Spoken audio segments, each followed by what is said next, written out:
Welcome to On the Edge with April Mahoney Brains. How are you? You're at the spot, the place, the location where the conversation is pointed, the guests are sharp. There she is. And the responses are never dull. Today we have Pamela O'Neill from Ontario, Canada. I love Canadians. I do. They're a different breed. I know when I went there, I wasn't the black lady, I was the American. That put a whole different spin on things. I didn't know how to act. But I love it. I love the culture. I love the people. I love the Horny Tim donuts, Tim Horton donuts. I love Mahoney's, yeah. that. But also I love the philosophy and the peaceful nature of the people. And Pamela's going to talk to us a little bit about that and mental health.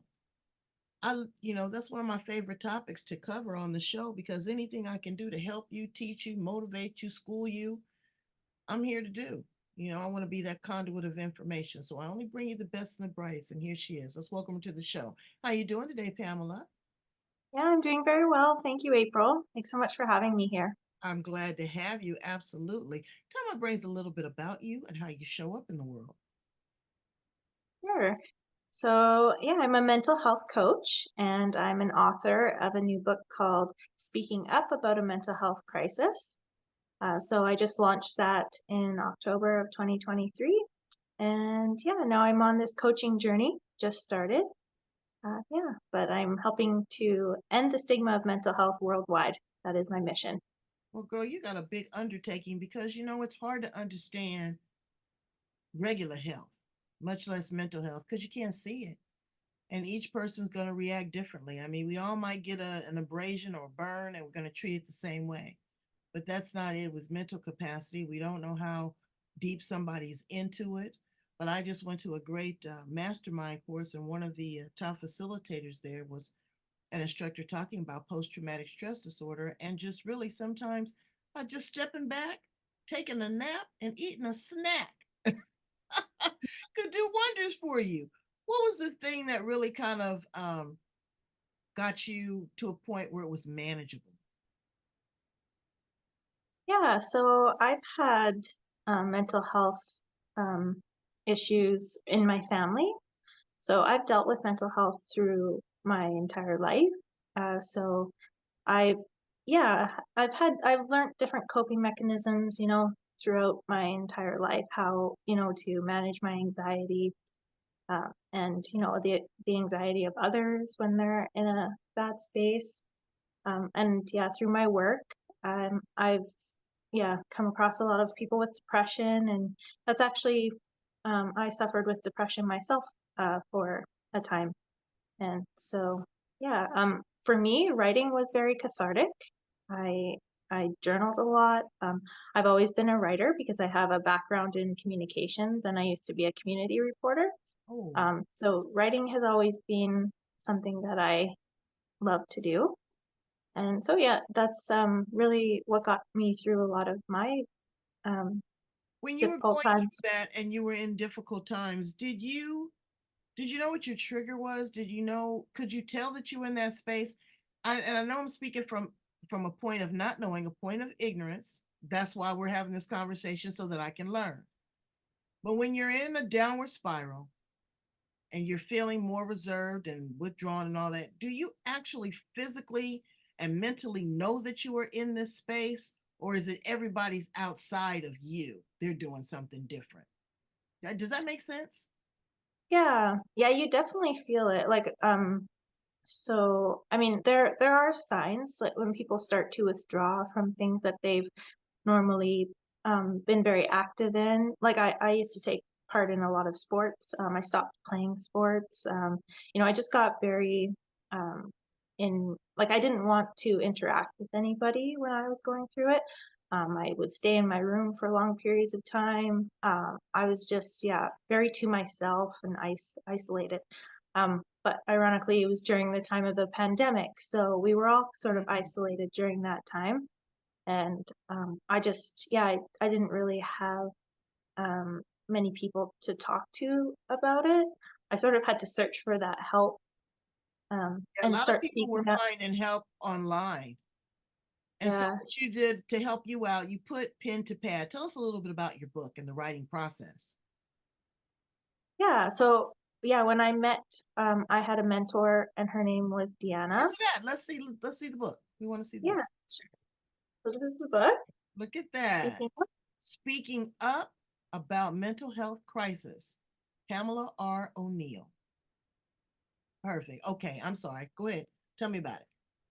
yeah, so my mentor, she introduced me to my publisher. And so my publisher had a course. It was called the Author Generator Society. And so it was a bunch of other authors who were in the space together. And we could meet with each other and share our stories with each other and get ideas. So that really helped me to open up and crack open my story and to get really focused in on what I wanted to write about. Because mental health, while I was working in it, it wasn't something that I talked about a lot myself. So yeah, so I needed other people to bring that out of me as well. Well, that was good. And you're able to be very helpful to others that are in that individual space. So, what did you do? You sat down and, you had a cup of cookies and a cup of tea, and you said, let me think about this. How did you weave in and out of your chapters and really try to format your book to make it, comprehensible for people that maybe are going through it or never been through it at all? Yeah, so I really got clear by, I just let everything go. I didn't censor myself at all. Just whatever came to, I just wrote that down. And then we went back later and we edited things throughout, like making the chapters. Um, because yeah, if you open yourself up to just let things out, it's more tends to be more, come from a more authentic place. And I wasn't didn't want to censor myself in any way, so I share my full story and everything, even going back from my childhood and everything. Did you struggle during your childhood and just didn't realize what was going on? Parents didn't know, or it didn't, really become an issue until you got in, primary and older? Yeah, well, so my family grew up, uh, well, until I was the age of 7. My family was Jehovah's Witness, so that was a very restrictive religion that I grew up in. So I didn't really know how it affected me until later years. But yeah, it definitely makes you feel, as a child, especially a little bit excluded. Like when I was in school and they would sing the national anthem, I'd have to go outside in the hallway and sit by myself. Yeah. When there was, anything festivities wise, Christmas, I wasn't allowed to partake. So it kind of instills in you, that you're a little different from the get And then go. other kids can be, they can be ruthless. But it's not just, I mean, it's not just you. I totally get it. I mean, but you think about the Muslim culture, you think about some of the Asian cultures. So everybody has it rough. But what you did get, and I hope that you got out of all of that other doctrine stuff, is a sense of connectivity with source, your own personal line, because everybody is going to put their spin on it. That Bible's been around a long time, honey. And I know if I tell you something, you tell your sister something, and you tell your cousin something, by the time it gets to your mother, it's a whole different story. Yeah. That's just Yeah, human definitely. nature. So, the religion, I get it, and it was restrictive the way you have to, some what you eat, some what you wear. If you don't conform, you get shunned from the whole family. It can be difficult. And then on top of that, you have a mental health challenge. So there's nobody that you really trust to talk to it about it because everybody already think you're strange. So you blossom like a lotus flower and you start working in the field and you write this book and you're feeling good about yourself. You're coaching people now, huh? Yeah. So there's actually one other incident that I need to bring up because it was right before the pandemic, and it was actually what spurred, um, a lot of my inspiration for the book, and speaking up.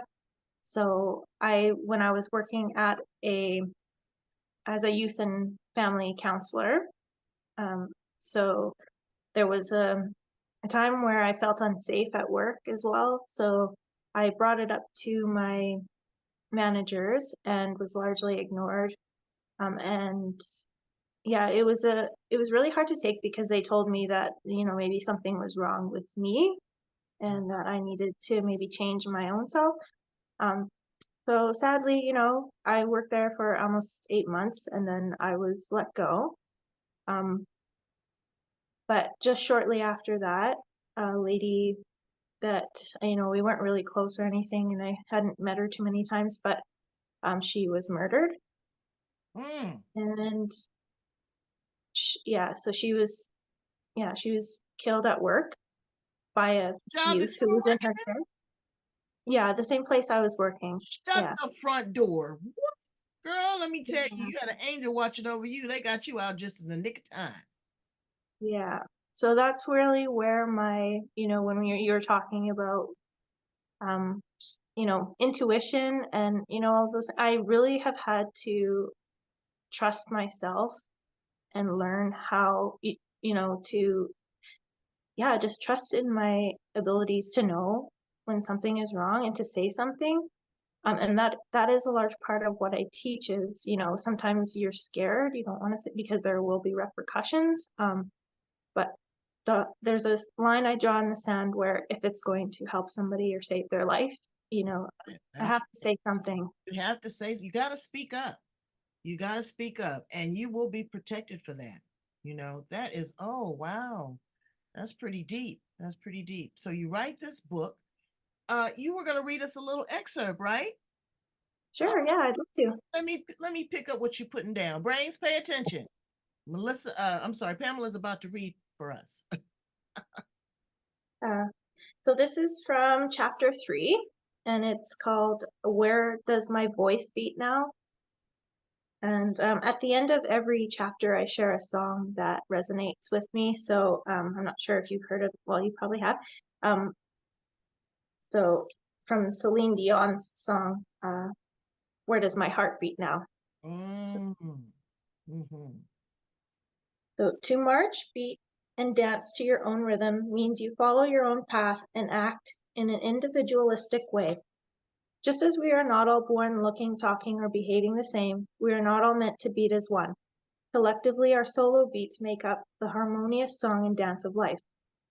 What's your beat? This chapter is focused on finding your center, because to be yourself, you have to know yourself and your beat.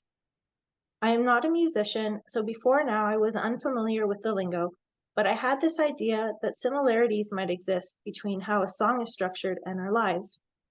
My mind likes to draw these connections and metaphors.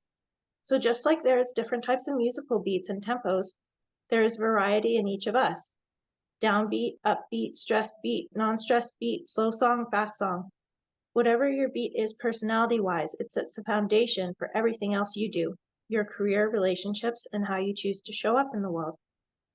And that is how I came up with the phrase living life andante to describe my beat. Andante is a moderately slow tempo, a walking pace, which accurately explains the rhythm of my life. Taking my time step by step and going along in an unhurried stride. I detest rushing anything. I like to smell the flowers and live for the moment, be contemplative, and proceed with thoughtfulness and care. The opposite of this would be living life allegretto, at a fairly brisk tempo. If you are more this way, then you like things done quickly, and you spend no time lollygagging, you're more upbeat and high energy. But recall from the last chapter that resilience is the ability to overcome obstacles and bounce back quickly from them. Marching to the beat of your own drum helps to create this resilience. So stay true to yourself and your beat, and this is how you will find what works best for you. Once you discover your beat and your voice, you will be able to answer these questions. Who are you? What are your passions? And what is your purpose? To find your beat and your voice, you have to know and believe in who you are, what your passions are, and what your purpose is. It takes a lot of soul searching.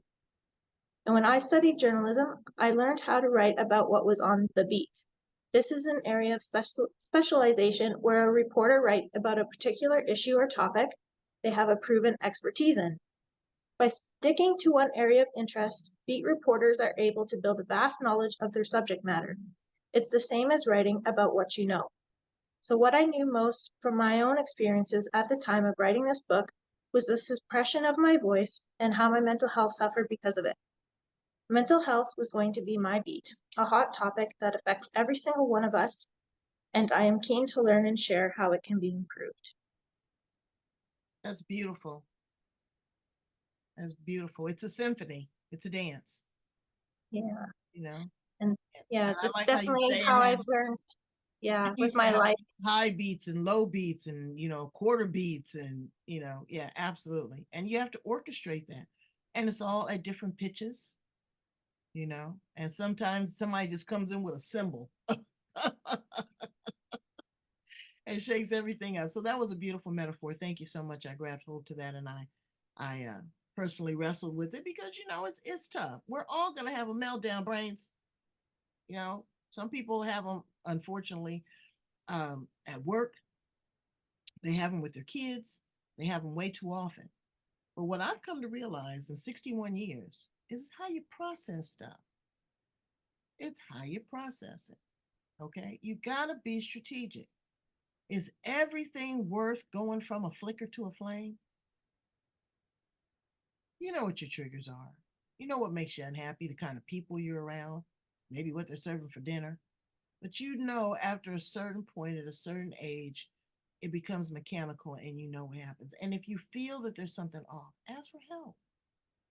There's absolutely nothing wrong with it. You take a Tylenol when your tooth is hurting. You get some eye drops when your eyes are dry. You get some cough syrup when you're coughing. Go get checked in up here. Your mental health is very important. It controls everything, brains. There's no shame associated with it. I can't tell you. And this guy was telling me what a nap and a snack would do for you. When you're at that point, he said he was at that point where he was contemplating dying by suicide. And he said that he crawled up under his desk and took a nap. No, he talked to his girlfriend, and he crawled up under his desk and he took a nap, and he came out and he got him something to eat. And he said that, that did wonders for him. So it's slow down, have the conversation, read a good book, listen to some good music, work out at the gym, get something to get those endorphins and stuff firing. Wouldn't you agree, Pamela? Yeah, I totally agree. We're all different in the things that we like to do, but yeah, finding that one thing, and also just one person that you feel safe with if you want to talk about it. Um, yeah, it's important to start the conversation and yeah, and feel not judged by Let it. me ask you a question, though, in all transparency, because again, I'm here to learn. You're in the mental health field, right? That's right. Were you drawn there because it was something you were familiar with? It was something you were passionate about. It was something that you could learn from and maybe heal from yourself, because psychologists usually go into psychiatry because they've been through a lot of psychological trauma. What made you want to work in the field? Was it the stigma? What was it? Was it all that? Yeah, it's yeah, definitely the stigma, which is yeah, which brings me back to my mission of wanting to end the stigma. Because so many people they're afraid to talk or say anything, and I want to help people be able to open up and share their stories. It takes a lot of courage to do that, but I feel like we all have um, something to learn from each other, and if we're not sharing what we go through and all those difficult times just as much as the happy times, you know. But it's a trust factor. Yeah, You can't trust everybody with your business. no, As my mother used to say, don't give somebody ammunition to fight you with. yeah, So it's building that trust before you start, because you're not gonna, say, hey, I'm April Mahoney, and you know, I have a challenge. People don't raise their hands, or like when you go to a support meeting, hi, I'm Beverly and I'm an alcoholic, or whatever the situation is. People will judge you. If that's the first thing that you put out, get to know me first. Get to know the great things about me, how I laugh, what I like to eat, what kind of movies I like, the music I kind of like. That builds a relationship. But don't just come out and tell somebody, because then they'll look at you as a Debbie Downer and then they won't support you or they'll go behind your back and talk about you. Damn if you do, damn if you don't. Yeah, see, and that's the ideology that I'm trying to change, I guess, a bit. When someone does come out and say that they have an issue, um, to be perceived as a Debbie Downer, that's really hard to swallow, Um, yeah, yeah, I understand, leading with your best foot forward and putting, your greatness out there and everything. But just knowing, yeah, being gentle with each other and understanding, we all go through things. So yeah, just you don't know what the other person is going through. Like they might be pretending that they're really happy, but they're not. And But see, so we just, that's what I said, you don't know. Because yeah, when you go out in town, girl, you send your representative. You got your makeup on, you got your hair done, your lipstick, this, that, and other. You are at the peak of perfection. And then when you come home and you unwrap all of this, um, is that really what the person got? Again, it's trust. It's moving slow. It's moving slow. But having some fun with it too. So let's talk about some fun stuff because this has been heavy, heavy, heavy. What do you like to do for fun and recreation? yeah. So I'm a golfer. I love to golf. I worked in the Oh, golf industry for a while as well. Um, yeah, so I really love doing that, and really any sport. It helps me with my mentality, mm, and you yeah. competitive? I can be. Good, I good, can good, I good, can good. accept losing too, though. It's part of it. I can drive a mean golf cart and pour the cocktails, but I'm not good. I tear up the greens. I don't.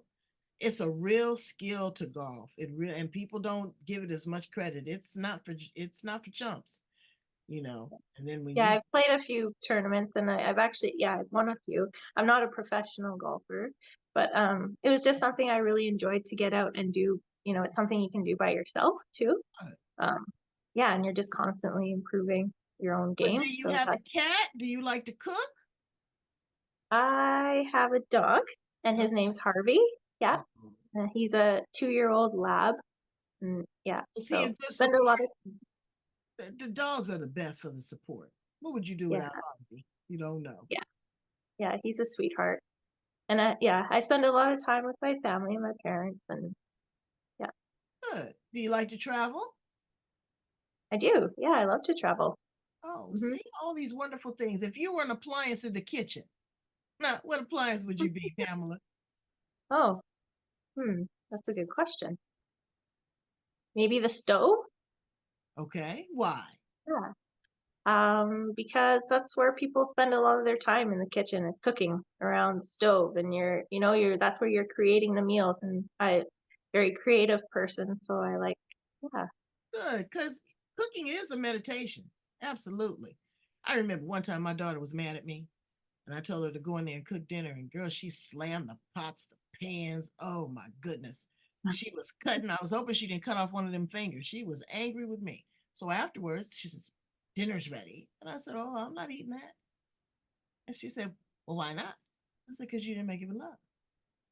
You made it with hostility. I'm not eating your hostility. So that's the same thing with life. You're brewing up something. You're cooking up hostility. Don't do that. Try to be as kind as you can. It's work. Trust me. Okay? It's work. But it's worth it in the long run.